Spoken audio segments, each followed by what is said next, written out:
Hello বন্ধুরা, আপনারা যারা স্মার্টফোন ইউজ করেন তারা অটো রিপ্লে ব্যাপারটার সাথে সবাই কম বেশি জড়িত রয়েছেন। আমি আরো সহজ করে বুঝাচ্ছি যে আপনারা যারা ফেসবুক মেসেঞ্জার বা হোয়াটসঅ্যাপ ইউজ করেন তারা বিশেষ করে লক্ষ্য করবেন, আপনি ধরেন কোনো একটা পেজের ইনবক্সে গিয়ে নক করেছেন, সেই পেজ থেকে কোনো প্রোডাক্ট পারচেস করবেন। তো সেই পেজে যখন আপনি নক করবেন আর আপনি নক করার সঙ্গে সঙ্গে কিন্তু একটা অটো মেসেজ চলে আসে বা অটো রিপ্লে মেসেজ চলে আসে। সেখানে কিন্তু বিভিন্ন রকম লেখা থাকতে পারে যে কিছুক্ষণের মধ্যেই আমাদের একজন প্রতিনিধি আপনাদের সঙ্গে বা আপনার সঙ্গে যোগাযোগ করবে, দয়া করে কিছুক্ষণ অপেক্ষা করুন।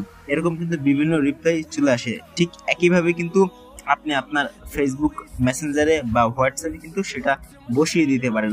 আপনি অফলাইনে থাকবেন, আপনাকে যদি কেউ ইনবক্সে নক করে, সেটা হতে পারে হোয়াটসঅ্যাপ, মেসেঞ্জার বা টেলিগ্রাম, যে জায়গায় নক করুক, আপনি যেই লেখাটা জাস্ট সিলেক্ট করে রেখে দিবেন, সেই লেখাটা অটোমেটিকলি কেউ মেসেজ পাঠানোর সঙ্গে সঙ্গে তার ইনবক্সে কিন্তু রিপ্লাই হিসেবে চলে যাবে। ওকে, আপনি যখন অনলাইনে আসবেন তখন তো সেই অটো মেসেজটা পেয়ে কিন্তু সে আপনার জন্য অপেক্ষা করতে পারবে। ওকে, তো সেই কাজটা আজকের এই ভিডিওতে আমি আপনাদের শিখাবো যে কিভাবে অটো রিপ্লে মেসেজ আপনারা সেট করে নিতে পারেন আপনাদের ফেসবুক মেসেঞ্জার বা টেলিগ্রাম বা হোয়াটসঅ্যাপে। এর জন্য সেটা একটা অ্যাপ্লিকেশন ডাউনলোড করতে হবে। গুগল প্লে স্টোরে চলে যাবেন, সার্চ বারে একটা ক্লিক করবেন, তারপর এখানে লিখবেন I am auto replay. Okay, I am auto replay লিখে সার্চ করে দিবেন, এই অ্যাপসটি চলে আসবে। মাত্র 5 MB একটি অ্যাপস, আমি এখান থেকে ইনস্টল করে নিচ্ছি। তো এই যে দেখতে পাচ্ছেন অ্যাপসটি আমার এখানে ইনস্টল হয়ে গেছে, এখান থেকে আমি সোজা ওপেন করে দিচ্ছি। ওকে, তো আপনি ভিতর থেকে ওপেন করতে পারেন, সেটা একান্ত আপনার ব্যক্তিগত ব্যাপার। তো তারপর ঠিক এরকম একটা পেজ চলে আসবে, এখান থেকে জাস্ট ওকে বাটনে একটা ক্লিক করে দিবেন। ওকে, এখানে আমি ক্লিক করে দিলাম। তারপর এখান থেকে যেটা পেয়ে যাবেন, এই অ্যাপসের লোগোটা এই দেখতে পাচ্ছেন মিডলে রয়েছে আই এম অটো রিপ্লে, এই অ্যাপসের উপর একটা ক্লিক করে দিবেন। দেন এই যে অফ বাটনটা এটা অন করে দিবেন, তারপর নিচের দিকে অ্যালাউ করে দিবেন। অ্যালাউ বাটনে অ্যালাউ করে দেওয়ার পর আপনি ব্যাক করে বেরিয়ে যাবেন। ওকে, একটু পিছনে চলে যাবেন, তারপর এখানে অ্যাড বাটন রয়েছে, অ্যাড বাটনে এটা ক্লিক করে দিবেন। তারপর এখান থেকে আবার অ্যালাউতে ক্লিক করে দিবেন, তাহলে মোটামুটি আপনার অনেকটা কাজ শেষ হয়ে যাবে। তারপর এখানে পেয়ে যাবেন একটা ফাঁকা বক্স, এই বক্সে একটা ক্লিক করে দিবেন।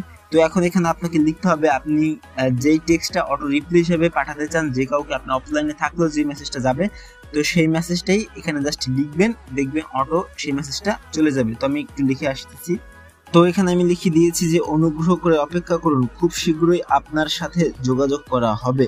তো এটা লেখার পরে যেটা করবেন, এই যে রয়েছে Facebook Messenger, WhatsApp, Telegram, Instagram, এখানে লাইন পেয়ে যাবেন, সবকিছু পেয়ে যাবেন। ওকে, আমি এখান থেকে জাস্ট ফেসবুক মেসেঞ্জারটা অন করে রাখছি।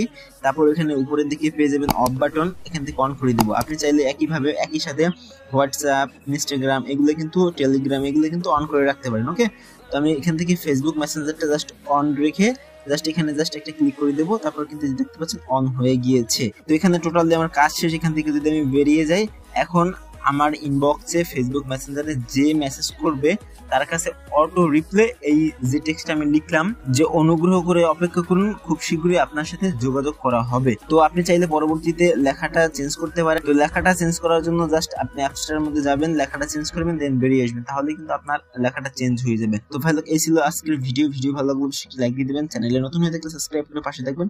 দেখা যায় পরবর্তীতে আরো কোনো ইউনিক ইন্টারেস্টিং ভিডিও নিয়ে। ততক্ষণ পর্যন্ত নিজে ভালো থাকবেন, অন্যদেরকে সর্বদা ভালো রাখবেন। ধন্যবাদ সকল।